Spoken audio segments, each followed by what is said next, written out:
Sebat Bangkok namanya tuh, Pak. Sebat Bangkok. Iya. Di Bangkok. Iya, Pak. Makanya kalau makan ikan asin yang segar-segar dari sama awak kita kan bisa sehat, Pak. Iya. Nah, itu, Pak. Kayak gini sekilo apa aja? Apa? Kilo 60. 60. Iya. Jadi kalau makan ikan yang baku yang segar jadi sama aura semua itu keluar, Pak. Pas desa. Bapak teh di mana? Di Cimanggung, di Bendungan. Oh. Belakang desa Cimanggung. Jalan pas desa Cimanggung ke atas. Rusak. Sampai Kalapa. Asep. Asep. Kang Asep nggak dukung Asih pas itu jadi gubernur. Dukung. Harapannya naon? Jalan bagus, masyarakat aman, tenang, sekarang kebutuhannya terpenuhi. Siap. Dong hilangnya nomor dulu. Pertama mah saya jalan ya hancur ya. Jalan hancur, Pak. Cimanggung itu kecamatan naon? Kecamatan Cimanggung, desa Cimanggung, kecamatan Cimanggung.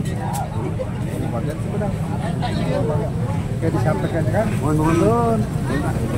Ayeuna pamitiasa di bisa nih. Siap. Oke, dari video saya pas kali itu awal. Pas desa Cimanggung perbatasan sampai ke Tegalmanggung. Nah, matang kami di Pasaiku, oke, beneran kami infrastruktur jalan. Stop. Nomor dulu, Asih. Bu. Boleh foto? Oke.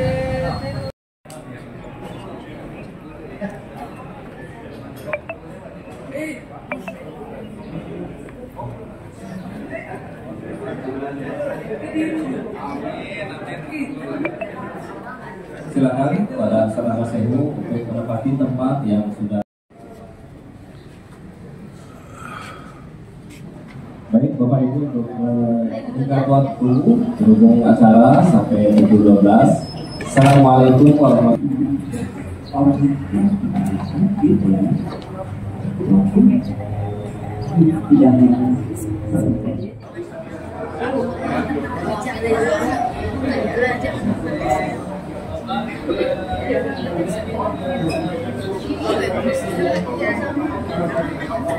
Tadi sampai ke depan ada anak-anak yang kemudian harus mencari-cari minta di perbuatan jalan belajar dari solusinya saja banyak. Yang kedua kaitan dengan penanganan banjir dan longsor yang ada di desa Ujung Jaya. Kira ini juga menjadi perhatian dan supaya jangan sampai ini berkepanjangan, masyarakat situ sulit air karena bendungannya belum terselesaikan. Yang kedua, ya tentu kaitan dengan dampak-dampaknya yang juga sebagiannya bagi hak masyarakat belum terbayarkan. Kita akan perjuangkan karena ini menyangkut masalah di nasional. Tentu akan berkoordinasi dengan pemerintah pusat kaitan dengan penanganan mungkin juga di hak atas tanah mereka. Ketiga kaitan dengan ibu-ibu yang menyangkut masalah infrastruktur kesehatan, di mana target kami adalah meningkatkan layanan-layanan kesehatan yang sudah ada dari puskesmas biasa menjadi puskesmas Ponet dan dari puskesmas Ponet menjadi puskesmas rawat inap. Dan puskesmas rawat inap menjadi rumah sakit gede, sehingga pelayanan kepada masyarakat bukan hanya pada di hari-hari kerja di siang hari, tapi 24 jam bisa melayani masyarakat terdekat dengan rumah sakit.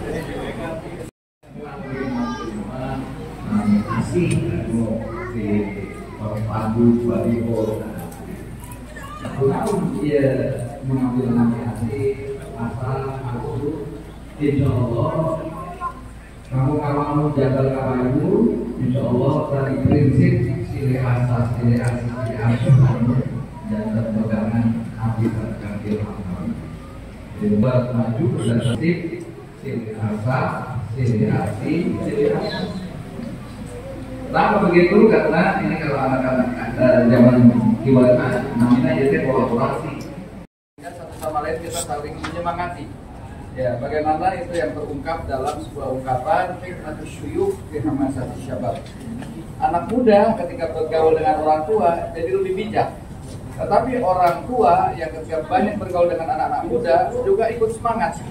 Jadi nggak ikut loyo. Tentu ada tugas penting saya ya sebagai orang tua, di mana saya sekarang sudah punya cucu 4, anak saya 6, cucu 4. Ada satu hal yang memang harus menjadi tugas kita, yaitu mempersiapkan generasi ke depan, generasi yang lebih baik. Karena ini pesan dari Al-Quranul Karim, dari Allah Subhanahu Wa Taala, di mana Allah berfirman pada surah An-Nisa ayat yang ke-9, وَلْيَخْشَى الَّذِينَ تَرَكُوا مِنْ خَلْفِهِمْ ذُرِّيَّةً ضِعَافًا. Hendaklah kamu takut meninggalkan generasi di belakang kamu, generasi yang lemah. Lemah secara ideologis, lemah secara pemikiran, nggak punya ilmu, pengetahuan yang memadai, lemah secara fisik, stuntingnya banyak, ya. Lemah secara finansial, nggak siap menyongsong masa depan. Nah, ini tentu menjadi tugas yang ya kita generasi-generasi kolonial, ini generasi milenial kan. Tugas saya, Pak Haji Atek, Haji Dr. Cek, ya. Bagaimana mempersiapkan itu? Nah, kenapa? Karena pada dasarnya adik-adik sekalian nanti akan bisa memasuki kehidupan ke depan yang lebih baik. Memperbanyak beasiswa, dan itu malah lebih segmented untuk kaum buruh, kaum petani, untuk para nelayan, bahkan dari TNI Polri. Terkait bonus demo grafis yang tadi Iya. sebutkan, bagaimana cara mengoptimalkan kepada pemudanya? Mengoptimalkannya tentu tadi perlu ada pembekalan secara spesifik kepada para pemuda. Jangan biarkan para pemuda-pemuda setelah lulus SMA, SMK ini kemudian mereka dibiarkan menganggur. Oleh karena itu minimal harus diberikan pelatihan-pelatihan yang dalam pandangan saya dan Kang Ilham, pelatihan yang paling minimal adalah mampu memanfaatkan HP yang mereka miliki untuk menghasilkan uang. Itulah makanya perlu dilakukan digital marketing pada para anak muda, sehingga HP yang dimiliki bukan hanya menghabiskan kuota dan pulsa, tapi mereka akan berpikir apa yang bisa saya lakukan dengan potensi Sumedang yang luar biasa, banyak produk-produk unggulan, banyak keindahan alam dan sebagainya yang bisa dipasarkan kepada masyarakat, bukan hanya masyarakat di Sumedang, tapi masyarakat di Jawa Barat, masyarakat di Indonesia, bahkan masyarakat